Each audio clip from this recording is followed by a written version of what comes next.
Assalamualaikum warahmatullahi wabarakatuh. Waalaikumsalam warahmatullahi wabarakatuh. Selamat siang anak-anak. Siang. Bagaimana kabarnya siang hari ini? Baik. Alhamdulillah.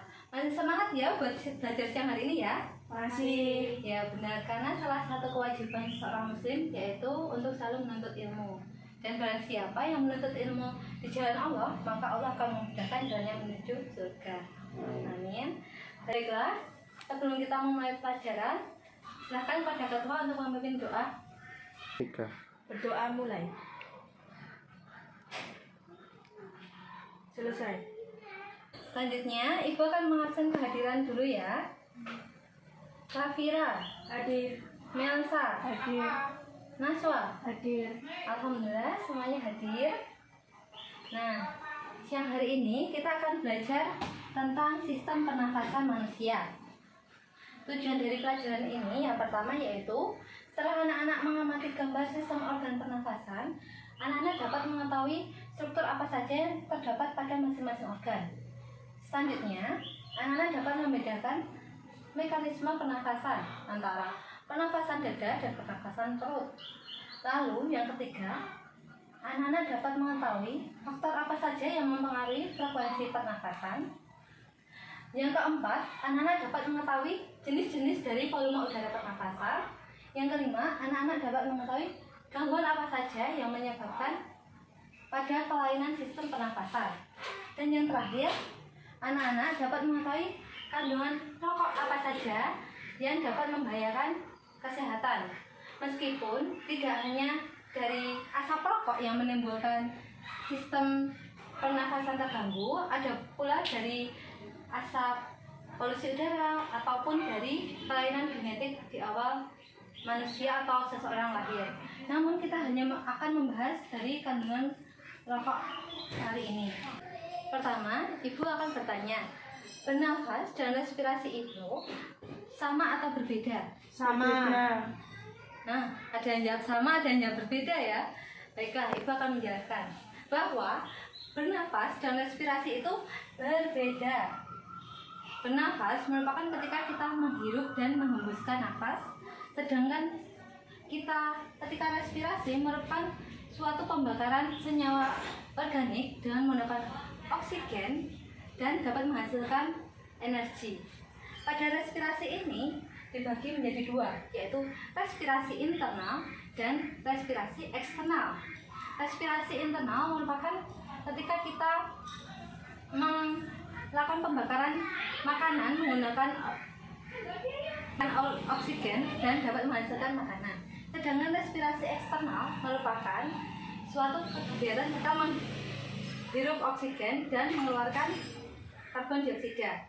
Pada respirasi eksternal ini kita dapat menghilangkan kandungan air dalam tubuh yang berlebih. Sedangkan pada respirasi internal ini dapat dilakukan dengan cara yang aktif. Baiklah anak-anak, bernafas sudah tidak asing lagi ya bagi kalian ya. Karena salah satu ciri makhluk hidup yaitu bernafas. Tanpa bernafas, makhluk hidup akan mati.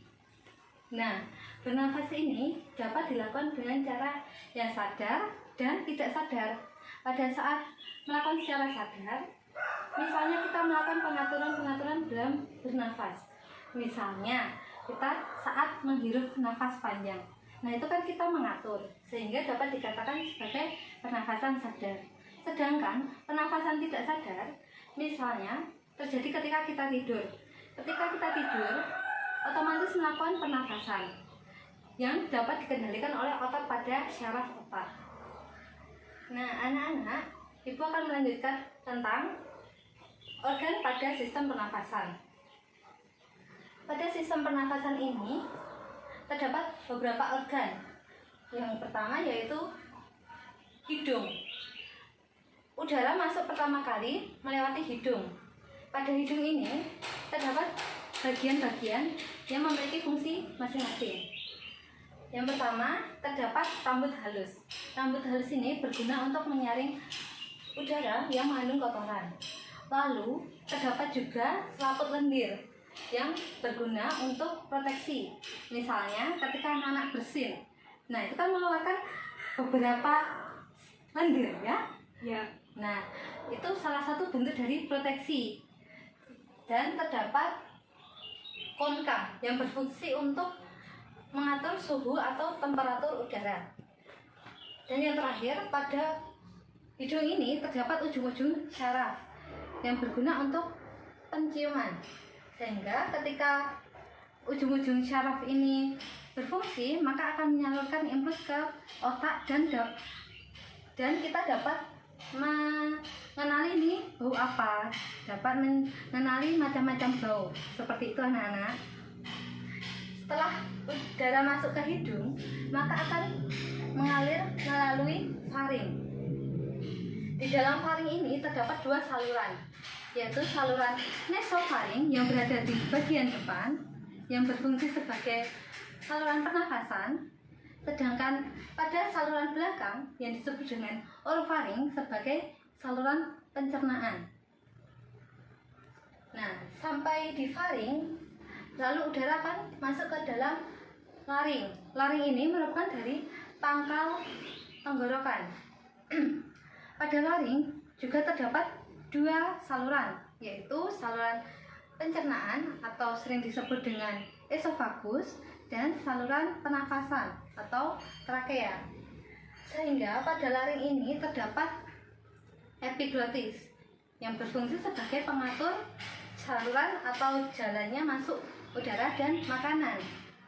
Pada laring ini tersusun oleh otot rangka yang berbentuk seperti corong tabung. Selanjutnya trakea.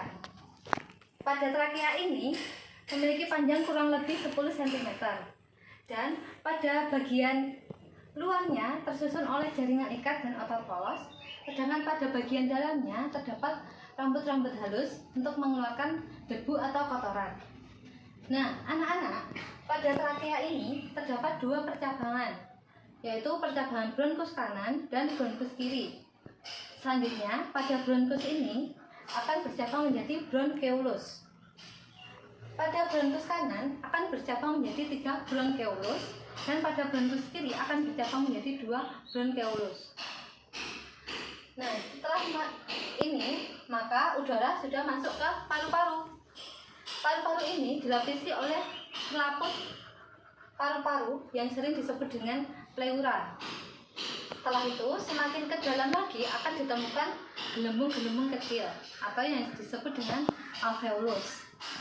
Paru ini terletak di dalam rongga dada dan di atas diafragma. Anak-anak tahu nggak diafragma itu apa?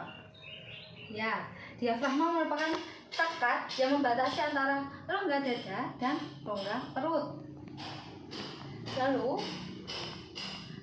setelah itu, paru-paru kan di dalamnya terdapat alveolus. Nah, di alveolus ini terdapat bagian luar yang mengandung kapiler pembuluh darah dan memiliki sifat yang tipis serta elastis, sehingga di alveolus ini dapat terjadi pertukaran oksigen dan karbon dioksida.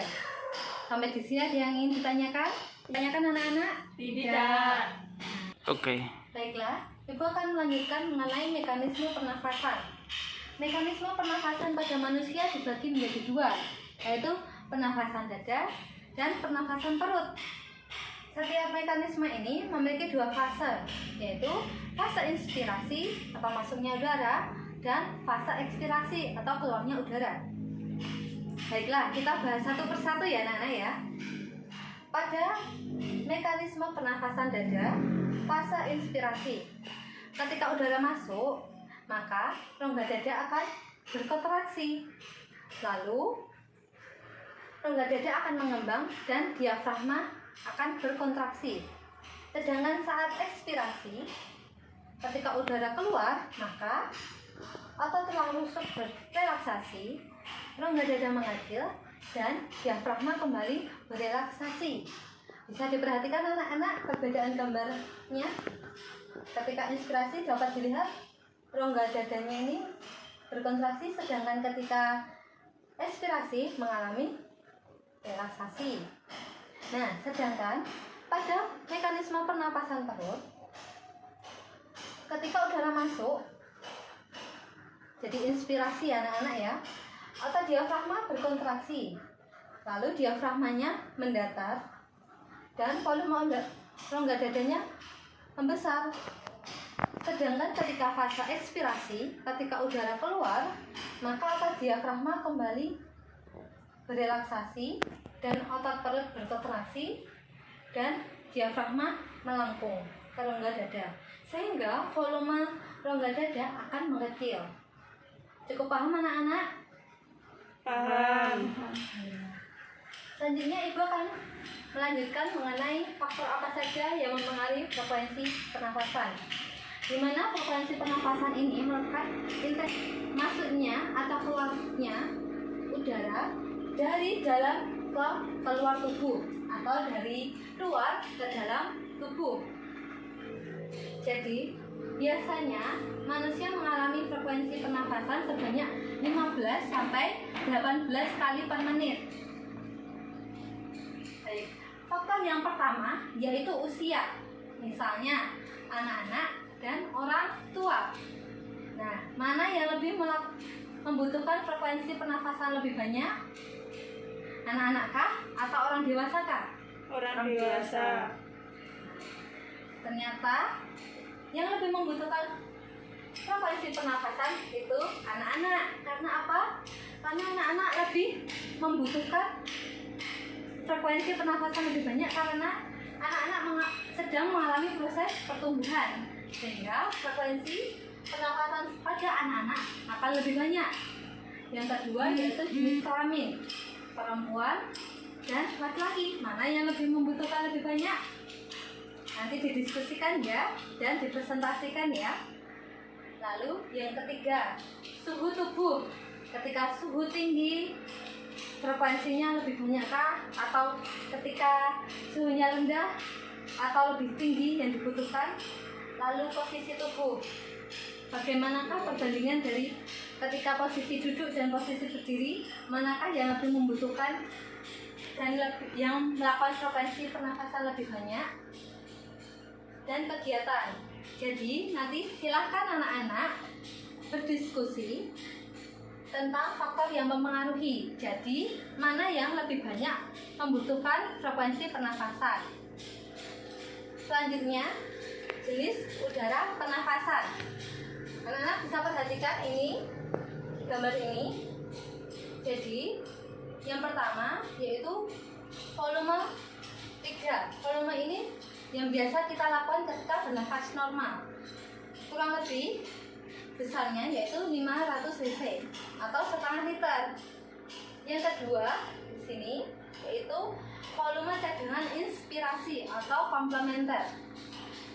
Volume udara ini masih dapat dimasukkan secara maksimal setelah kita melakukan inspirasi. Besarnya kurang lebih 1500 cc. Selanjutnya terdapat volume cadangan ekspirasi atau suplementer. Volume ini biasanya masih dapat dikeluarkan secara maksimal setelah kita melakukan ekspirasi. Besarnya kurang lebih 1500 cc. Selanjutnya terdapat volume sisa atau volume residu. Volume residu ini masih tersisa setelah ekspirasi secara maksimal. Besarnya kurang lebih 1000 cc. Lalu terdapat kapasitas vital.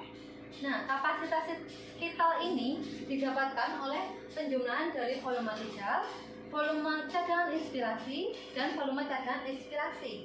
Jika ditotalkan kurang lebih 3500 cc. Dan yang terakhir yaitu volume total paru-paru, atau dalam kata lain volume yang dapat ditampung oleh paru-paru, yaitu penjumlahan dari kapasitas vital paru-paru dijumlah dengan volume sisa atau volume residu yang bisa dihitung kurang lebih 4500 cc. Selanjutnya anak-anak, kita akan membahas mengenai gangguan yang terdapat pada sistem pernafasan. Di sini Ibu tidak akan menjelaskan semuanya karena nanti kalian akan berdiskusi dengan kelompok kalian mengenai gejala apa saja yang terdapat pada setiap gangguan. Pertama, Ibu akan menjelaskan mengenai gangguan asma. Asma ini disebabkan oleh kotoran atau debu atau alergi atau tingkat stres seseorang yang menyebabkan otot-otot pada bronkus ini akan berkontraksi dan menyebabkan penyempitan pada saluran pernafasan. Yang kedua, sinusitis. Sinusitis ini disebabkan oleh radang pada sinus. Lalu yang ketiga yaitu penyakit bronkitis yang disebabkan oleh peradangan selaput lendir, bronkus, dan trakea. Yang keempat, tuberkulosis atau TBC. Ini disebabkan oleh bakteri Mycobacterium tuberculosa. Nah, selain penyakit ini terdapat juga penyakit emfisema, lalu pneumonia, difteri, rinitis, dan asfiksi. Baiklah anak-anak, seperti yang sudah Ibu sampaikan tadi, bahwa kita akan mempelajari kandungan rokok yang berbahaya yang menyebabkan gangguan pada sistem pernafasan. Di sini kita akan melakukan percobaan sederhana untuk mengetahui kandungan dari rokok. Di mana kandungan rokok itu salah satunya yaitu karbon monoksida, lalu nikotin, tar, benzen, dan formaldehyde. Nah, baiklah anak-anak, ini merupakan salah satu cara untuk mengetahui kandungan dari rokok. Ibu menggunakan peralatan yang cukup sederhana ya, jadi anak-anak bisa mencobanya di rumah kalau ingin mencobanya. Yang pertama yaitu nanti air ini dituangkan ke botol yang masih kosong ini. Namun botol ini Ibu beri lubang di sini sehingga nanti ketika sudah dinyalakan korek apinya lalu membakar rokok dan kita membuka lubangnya, maka airnya dapat keluar dan kita nanti lihat ya apa yang terjadi ya. Nah, silakan siapa yang ingin menuangkan air ke dalam botol ini? Saya. Ya, terima kasih. Yuk, silakan Mbak. Teman yang lainnya tolong membantu untuk memegangi sini supaya airnya tidak keluar dulu. Nah, silakan dicoba yuk.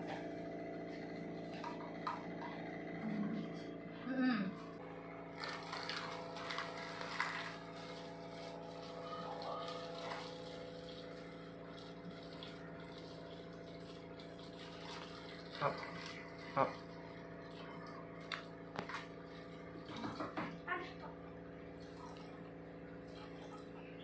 Ya, sampai penuh ya.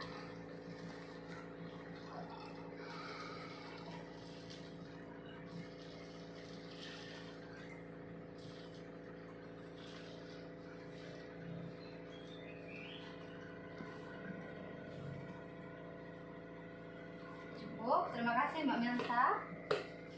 Masih ditutup ya, masih posisi seperti ini. Lalu kita beri kapas di sini dan kita tutup.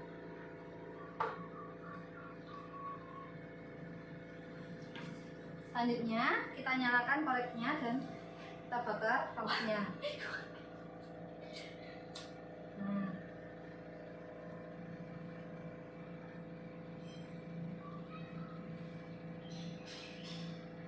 Kompornya, air di sini bisa dibuka agar keluar. Yuk, pelan-pelan. Anak-anak bisa melihat asapnya. Nah,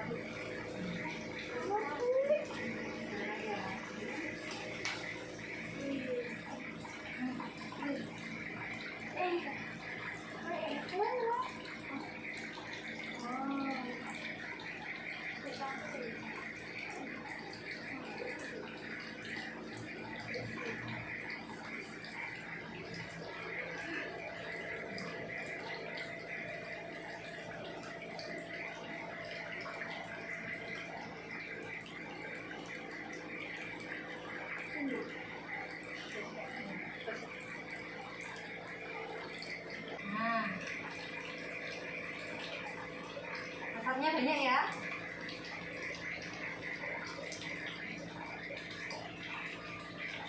Kita tunggu sampai airnya habis dulu.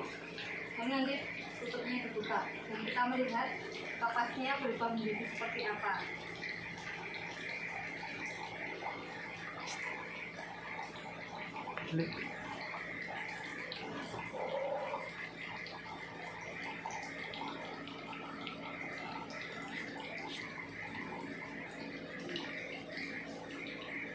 cukup. Silakan. Ada yang ingin membuka? Saya. Ya, silakan dibuka dulu. Tutupnya.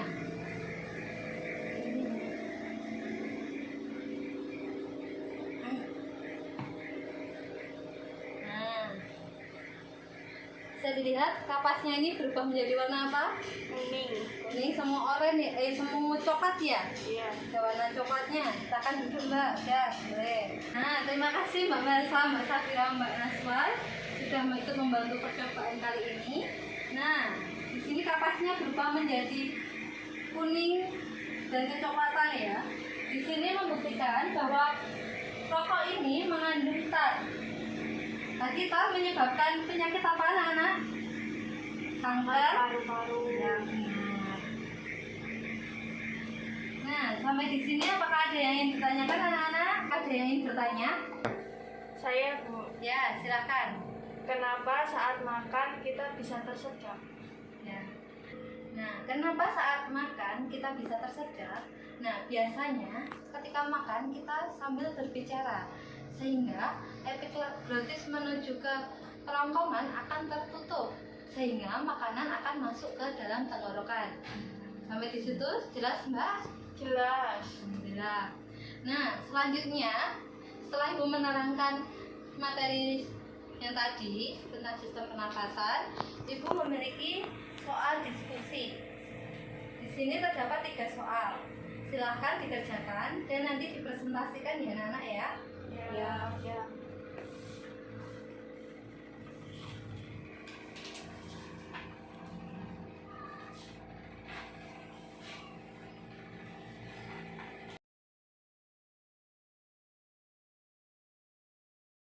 Nah, waktu diskusinya sudah selesai ya. Ya. Apakah sudah siap untuk presentasi? Siap. Silahkan. Silakan satu.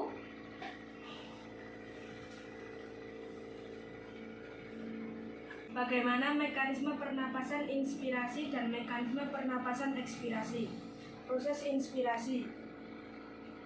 Pada proses ini terjadi pengisapan oksigen dari luar ke dalam paru-paru. Bila otot diafragma berkontraksi, maka diafragmanya akan mendatar. Pada waktu inspirasi maksimum, otot antar tulang rusuk berkontraksi sehingga tulang rusuk terangkat. Keadaan ini akan menambah besarnya rongga dada. Mendatarnya diafragma dan terangkatnya tulang rusuk menyebabkan rongga dada bertambah besar. Diikuti mengembangnya paru-paru sehingga udara luar masuk melalui hidung. Proses ekspirasi. Proses ini terjadi ketika kita menghembuskan udara. Pada proses ini terjadi proses pengeluaran karbon dioksida dan uap air dari paru-paru keluar tubuh.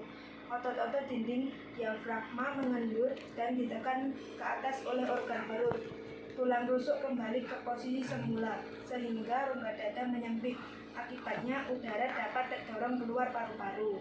Ya, sudah jelas anak-anak? Terima kasih. Sudah jelas belum? Sudah. Nah, berarti jika sudah jelas, bisa lanjut ke nomor 2 ya. Ya. Ya, silakan yang nomor 2.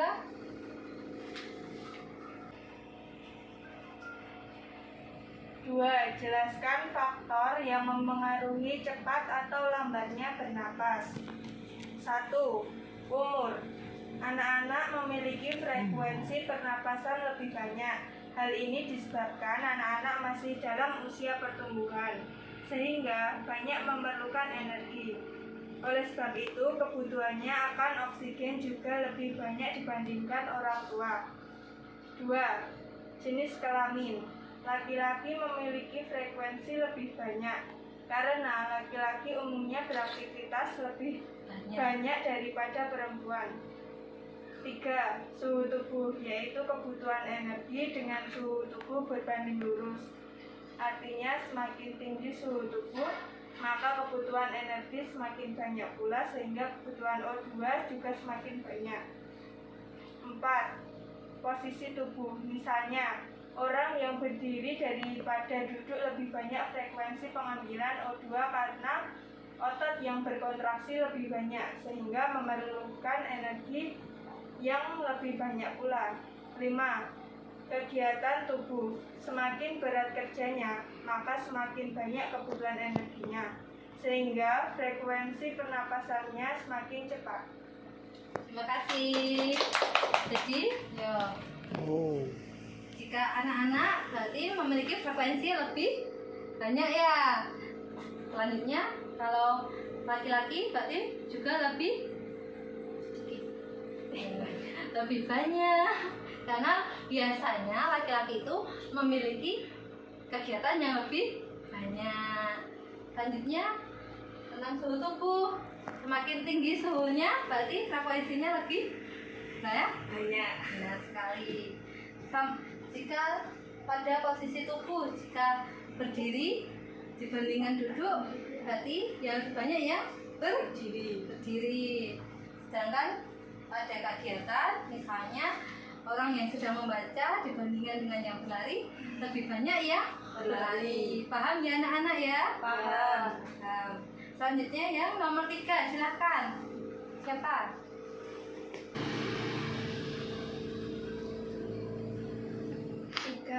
Sebutkan gejala dari beberapa kelainan atau penyakit pada sistem pernapasan manusia seperti asma, sinusitis, bronkitis, tuberkulosis. Asma. Gejala penyakit ini antara lain sulit bernapas, bunyi napas mendesak, dan batuk-batuk. Sinusitis. Penyakit ini terjadi akibat peradangan yang terjadi pada sebelah atas rongga hidung atau sinus paranasalis. Gejalanya berupa hidung tersumbat, ingus berbau, dan sakit di daerah sinus yang terserang. Bronkitis. Penyakit bronkitis terjadi karena adanya radang pada selaput lendir, trakea, dan saluran bronkia atau bronkus. Gejala yang mengiringi penyakit ini antara lain demam, dada terasa nyeri, dan mengalami batuk. Tuberkulosis atau TBC. Seseorang yang menderita penyakit ini akan mengalami peradangan pada dinding alveolus sehingga difusi O2 akan terganggu. Terima kasih anak-anak atas presentasinya dan perhatiannya serta telah membantu Ibu dalam percobaan kali ini. Apa ada yang ingin bertanya lagi? Tidak. Sudah cukup jelas nggak? Cukup. Nah, untuk pertemuan selanjutnya, insya Allah kita akan melakukan percobaan untuk mengukur volume udara pernafasan. Baik. Nah, Ibu harap kalian mempersiapkan diri dan bahan-bahannya untuk praktikum besok, nggih? Iya. Ya, semoga pelajaran yang kita pelajari hari ini dapat bermanfaat untuk kalian dan dapat meningkatkan iman kepada Allah dan semakin mensyukuri nikmat sehat yang telah diberikan oleh Allah kepada kita. Baik, mungkin cukup sekian pelajaran dari Ibu. Kurang lebihnya Ibu mohon maaf. Wassalamualaikum warahmatullahi wabarakatuh. Waalaikumsalam warahmatullahi wabarakatuh.